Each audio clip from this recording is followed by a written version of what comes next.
জিমেলে যদি কোনো আপনি মেইলকে ডিলিট করতে চান তাহলে আপনি জাস্ট ওই মেসেজকে সিলেক্ট করবেন। যেমন আমি দেখুন এখানে কিছু মেসেজকে সিলেক্ট করছি এবং এটা আপনাকে অবশ্যই ডিলিট যে নামের যে এখানে আইকন দেখছেন এই ডিলিট নামের আইকনে ক্লিক করলে এই মেসেজটি ডিলিট হয়ে যাবে। আচ্ছা আমি ইনবক্সে যাচ্ছি। ইনবক্স থেকে আমি মনে করি আমার অপ্রয়োজনীয় মেসেজ হচ্ছে, যেমন মনে করুন এটা এবং এটা, আমি এটা ডিলিট করে দিচ্ছি। তো এটা অটোমেটিক ডিলিটে ট্রাস্ট নামের ফোল্ডার এটা চলে যাচ্ছে।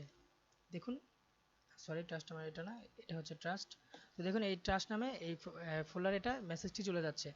তো এখানে এই মেসেজটি এখানে যখন আপনি 30 দিনের মধ্যে যদি এই মেসেজটি রিকভার না করেন তাহলে সে অটোমেটিকলি পার্মানেন্টলিভাবে এই মেসেজটি ডিলিট করে দেবে।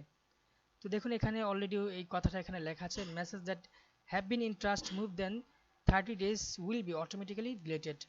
তো এবার আসুন যে আপনি চাচ্ছেন যে কোনো মেইলকে ডিলিট করতে না, অর্থাৎ ডিলিট করবেন কিন্তু এই মেসেজটি আপনার ভবিষ্যতে লাগতেও পারে, এরকম যদি হয় তাহলে এইভাবে আপনি করতে পারবেন। এবং যে ডিলিট করতে যে চাচ্ছেন না, যে ফ্রি স্পেসটি গুগল আপনাকে দিচ্ছে ওই স্পেসে আপনি ডিলিটকৃত মেসেজটি এটা থাকতে পারবে।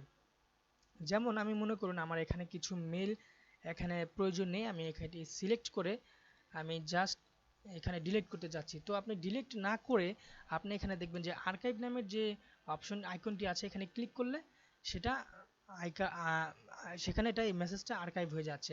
অর্থাৎ এই আর্কাইভের এই মেসেজটি আপনাকে খুঁজতে হলে অল মেলে ক্লিক করতে হবে। অল মেলে ক্লিক করলে এখানে সব দেখাবে, অর্থাৎ ইনবক্স থেকে শুরু করে যে লেভেলকৃত মেসেজগুলো এবং যে ডিলিটকৃত মেসেজগুলো সব মেসেজগুলো আপনাকে এখানে দেখাবে। ইচ্ছা করলে আপনি এটা মেসেজগুলো সার্চ করতে পারেন।